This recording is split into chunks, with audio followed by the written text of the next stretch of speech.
You just told me that story to practice. I didn't tell you guys about getting locked up in Boise. No, you told us about cooking in Boise. Well, your old man's a scofflaw. I don't believe it. You'll have to tell me the story. Well, there's not a word of truth to this. And, all right. I admit to nothing, but here's kind of what happened. Names are changed to protect the innocent? Oh, hell no. No, hell no. There's no innocence in life.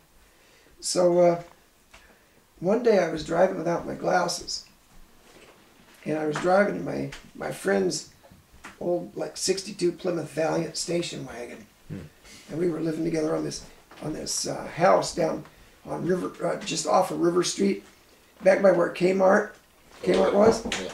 And so we were living back in there, and I was driving his car, and I went through the intersection by Fifth and Main Market, and I'm going down toward Grove, I think that's the name of that street, and I come through the intersection, and I come to kind of a rolling stop, and I look, I don't see anybody coming, so I take off.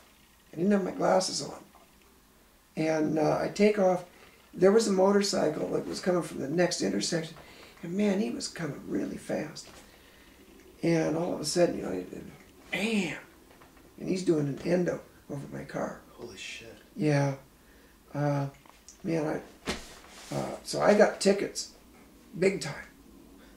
And I guess my friend's insurance took care of the guy because he had insurance. I don't know. Maybe that wasn't even an issue back then. But it didn't become an issue for me for some reason. Maybe because I didn't have a pot to piss in or a window to throw it out. But anyway, I had to go to court. And when I got to court, the judge had all these charges, and I owed the court like buku dollars. And I said, well, you know what? I'm not going to be able to pay those fines, Judge. And he asked me why. I said, well, you know, I'm not working. I don't have, you know, like a savings account. I'm living in somebody's house. You know, he says, well, I'll tell you what then. We'll just let you work it off. Sitting it out over at Boise City Jail at $8 a day or whatever it was. And, yeah. So I spent like about 30 days in Boise jail. But what was cool is that because I was a voluntary, right, they made me a trustee.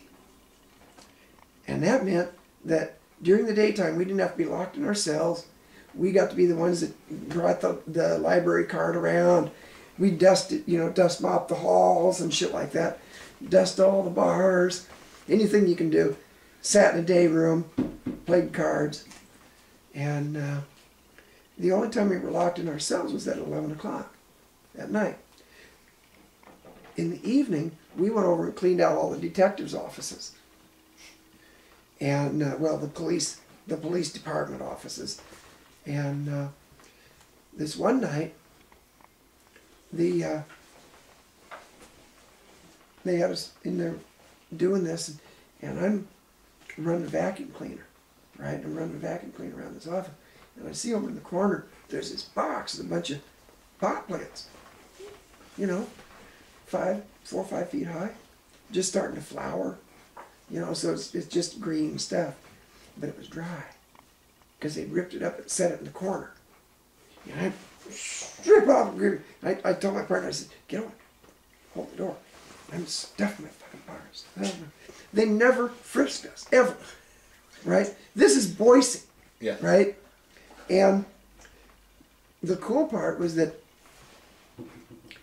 there's no jailer on duty at night. Downstairs on the first floor, there's the dispatch office, and there's a booking room down there. They never bring anybody up to population at night. They keep them down in the booking room until after court in the morning. And then they bring people up. And so the first thing, from 11 o'clock till breakfast, there's no jailer Just on prison. duty. There's just prison. And there's an intercom system, so if there's any noise, the guards are going to come. Needless to say, prisoners are really quiet at night because they don't want the guards to come fuck with them. Yeah, that's the time you have. That's free time. Because it's Boise City cops, not real jail guards. Yeah. And we do not want a couple of rookie Boise City cops with billy clubs on our ass. No, you just like them to just keep drinking coffee. Exactly. Eat those donuts, boys. Eat those donuts. So anyway, I got these pockets full. Well, you know, I've been rolling my own cigarettes for quite a while, so, you know, in jail you got, you know, your can of Peter Pan or whatever it was, and Bugler, I think. You got Bugler, the old blue packs of Bugler. Yeah. And all your zigzags you want, right? And so I sat in my fucking cell and I rolled up joints, little tiny joints. And I distributed little tiny joints to everybody in the jail. And, you know, we had to be kind of careful. But it wasn't like it is today where, you know, you could smell pot. But it wasn't like today, you know, we're 3 blocks away. If a guy takes a hit off a pipe, you smell it, right? Shit, if he took a hit off a pipe a month ago, you might smell it. Yeah, right. Christ almighty. But I get high riding my bike some days. Jesus Christ, these guys in the big Escalades go by. Man, there's a great big old fucking cloud coming out of it, and I'm on my bike. Man, I don't remember this. So anyway, we rolled up all these joints, and we all got loaded. You know, well, I mean, as loaded as you can get off shake, but, you know, stole all their fucking evidence, pot. Teach you sons of bitches. And there ain't not a word of truth to that. And did they ever find out?